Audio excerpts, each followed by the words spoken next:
estamos aqui no programa Raízes dessa Terra, o nosso canal, e nós vamos começar com a série Conheça a Sua História. Eu sou Rita Capotira. Se você gostar desse vídeo, por favor, compartilha, se inscreve no canal, compartilha, marca lá no sininho e nos ajude a crescer nesse processo de uma educação antirracista.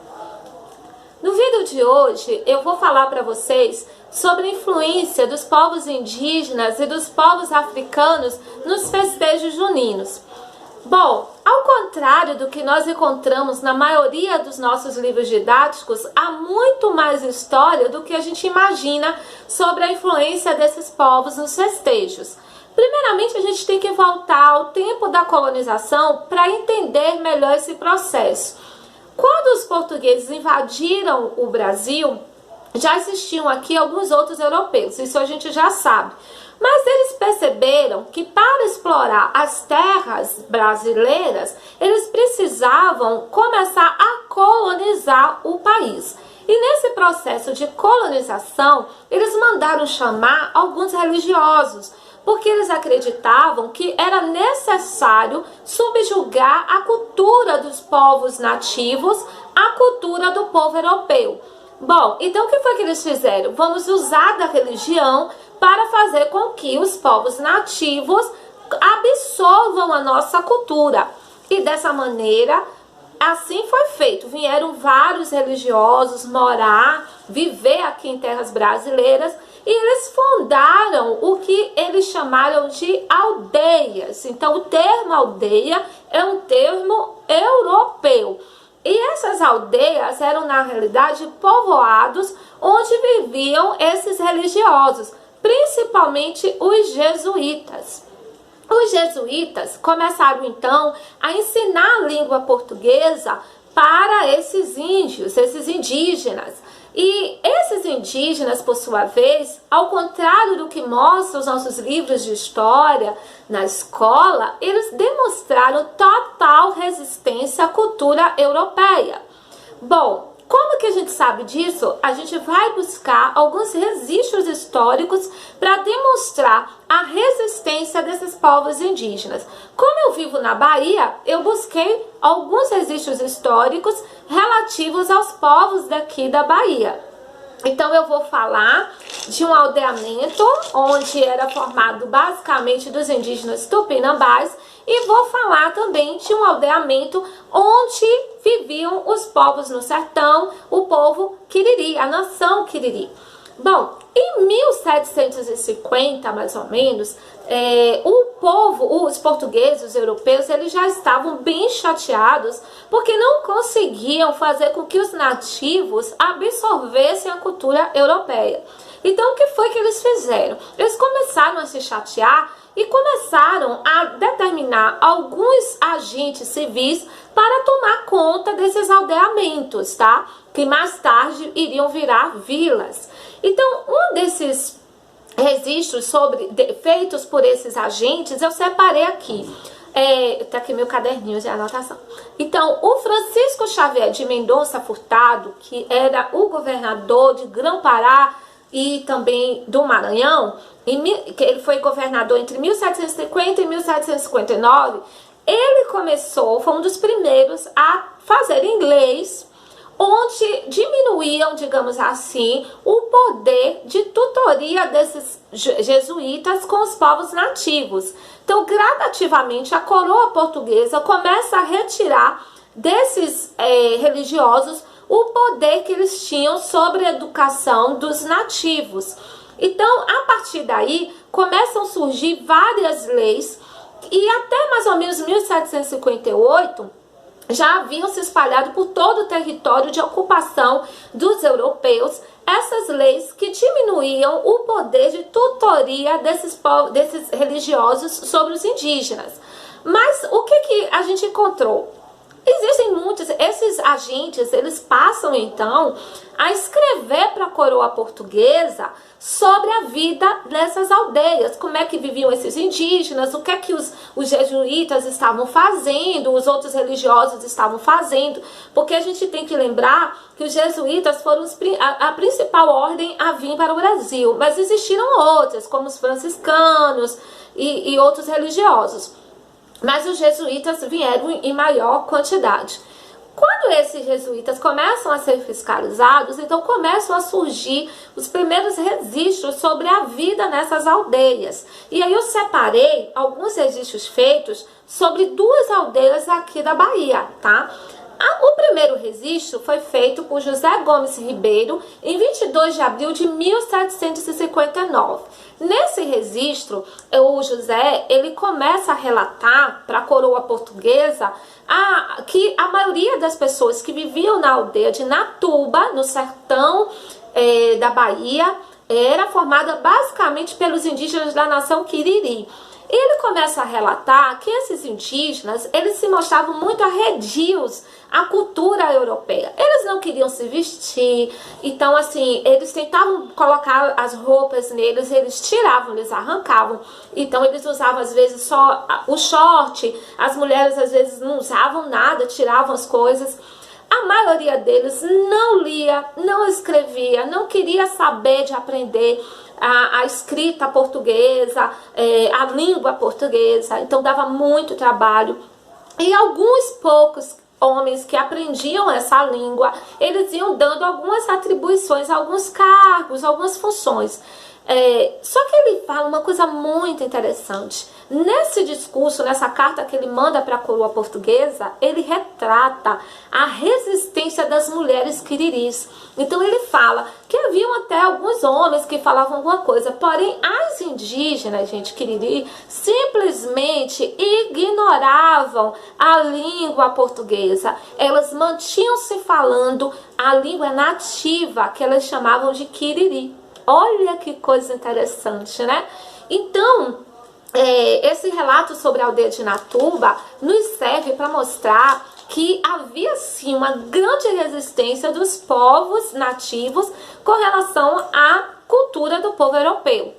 E aí tem um outro relato também que é feito por Bittencourt e Sá, onde ele relata para a coroa portuguesa a vida no aldeamento da aldeia do Espírito Santo de Pitanga. Essa aldeia fica até muito próxima aqui aonde eu vivo em Itapuã. E essa aldeia do Espírito Santo de Pitanga, ela ficava a cerca de 42 quilômetros do centro do centro, né, da época. E o relato dele é assim, ele relata que os indígenas, que eram formados na grande maioria, esse aldeamento por indígenas tupinambás, eles se recusavam a viver como os europeus. Então não adiantava, eles não queriam saber de dormir em camas, eles dormiam na rede. As casas deles, eles insistiam em fazer as casas não ao molde europeu, mas segundo os seus aprendizados, segundo os seus saberes. Então as casas eram de sapê, eram utilizando as palhas nativas. Então eles falam, até relatam que eles faziam algumas telhas com barro, mas eles não utilizavam o molde de casas que era utilizado pelos europeus. Eles se recusam. Ele relata também que as indígenas não queriam vestir as vestimentas para cobrir as suas vergonhas. As vergonhas eram as partes íntimas, né? Então elas continuavam com os seios à mostra, andavam muito naturalmente. Então, esses relatos nos servem para nos mostrar que a resistência indígena, ao contrário do que é passado nos livros didáticos, foi muito forte. E com certeza em outras partes do Brasil, outros relatos de outras aldeias, porque o termo aldeia, como eu disse, é de origem europeia. Os indígenas chamavam de taba, né? Mas assim, esses locais, eles permaneceram com a resistência. A gente tem que lembrar que esses sobreviventes, eles vieram de massacres, onde toda sua família foi morta, os guerreiros da etnia foram mortos, a grande maioria. Então, provavelmente esses que sobreviveram, eram remanescentes, né? Eram pessoas que tinham sobrevivido aos ataques. E para a portuguesa, o interesse dela era econômico. Ela precisava de servos, ela precisava de pessoas que estivessem ali preparadas para servir. Então, elas viam, a visão que o europeu tinha dos povos nativos eram de povos totalmente selvagens, porque eles se recusavam. No início, nessas missões, o relato é que eles ajudavam a pescar, plantavam, mas de repente, em um determinado momento, eles se recusaram a fazer isso. Foi à toa? Não, acredito eu, que pô, você chega a uma visita na sua casa, né? Você dá o que você tem de melhor. Toma aqui o peixinho, toma aqui a aguinha. E a visita vai ficando, vai ficando, vai ficando. E pior, ela quer levar tudo que é seu? Pensa aí. Então eles pararam de fazer isso. Então eles faziam o quê? Nas missões, o indígena, ele plantava, ele pescava, ele caçava para consumo próprio. É claro que com o tempo eles foram desenvolvendo também algumas relações interpessoais de carinho, de afeto. Isso foi surgindo realmente entre os religiosos e alguns indígenas das missões. Inclusive, talvez tenha sido por esse motivo que alguns desses missionários acabaram saindo dessas missões e indo até viver com os indígenas em algumas localidades.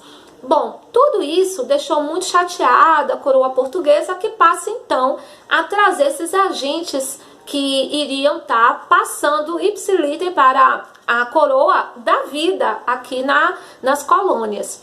Bom, a coroa portuguesa, ela queria transformar os nativos, adaptá-los à realidade da vida na Europa. Os conflitos eram muitos, aconteciam muitas guerras, havia muito confronto entre indígenas, entre os nativos e os europeus que estavam colonizando. Então precisava também haver momentos de relaxamento, onde eles podiam festejar, onde eles podiam relaxar um pouco desses confrontos. E aí o que acontece? Eles começam a trazer alguns festejos, né, algumas comemorações. E esses europeus que viviam aqui, eles viviam nesses aldeamentos, eles eram muito religiosos, eles eram católicos. Então eles trazem os festejos da Igreja Católica para as aldeias. Desse modo, eles começam também a perceber que a resistência indígena não dava espaço para haver comemoração desses santos. Então o que eles fazem? Eles começam a buscar características dos deuses indígenas e mais tarde, né, também dos deuses africanos com os seus santos. É aí que nasce o sincretismo religioso. A gente já postou aí na página alguns videozinhos, né, animados, demonstrando essa interferência entre a cultura do indígena e do africano dentro da cultura do europeu. Geralmente é o contrário que passam para a gente. Nos mostram que o europeu, que a festa é europeia e que os indígenas e os africanos contribuíram com algumas coisas, geralmente na culinária. E na realidade é o contrário. Eles não aceitavam esses festejos, eles não queriam comemorar com os europeus, e os europeus que começam a buscar semelhanças entre o seu culto e o culto que eles tinham. Então, por exemplo, os indígenas que viviam nessas aldeias, a maioria deles eram de origem tupi. Estou falando dessa região mais aqui onde a gente vive. Então, eram tupis. Os tupis, eles tinham alguns deuses. Um dos deuses que eles tinham, por exemplo, era o Caraí. Caraí era um deus que ele era associado ao fogo. Por quê? Porque ele se manifestava no fogo. Tupã era o criador, era aquele que era responsável por todas as coisas que existiam no universo, sobre as plantas, os animais, e eles começam a fazer associação entre esses deuses indígenas e os santos. Celci, a deusa Tupi, que era a responsável pela agricultura, pela fertilidade, era uma deusa que tinha parido, tinha dado à luz virgem. Então eles associam Celci a Virgem Maria, mãe de Jesus. Eles associam Tupã a São Pedro, tá? E aí São Pedro começa a guardar chaves, né, do céu, porque Tupã era responsável pela energia do céu, né?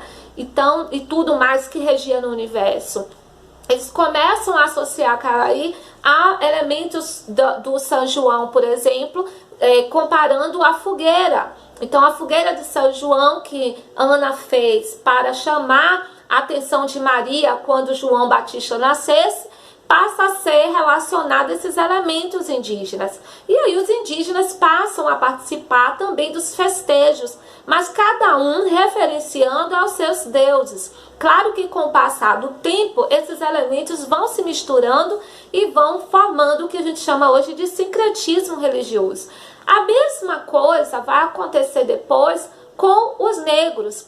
Quando a gente vê ali nos relatos, a gente só vê, né, os negros ali acorrentados, tomando chicotada, chibatada, e não mostram pra gente nos livros toda a história de resistência dos povos africanos que vieram para cá escravizados.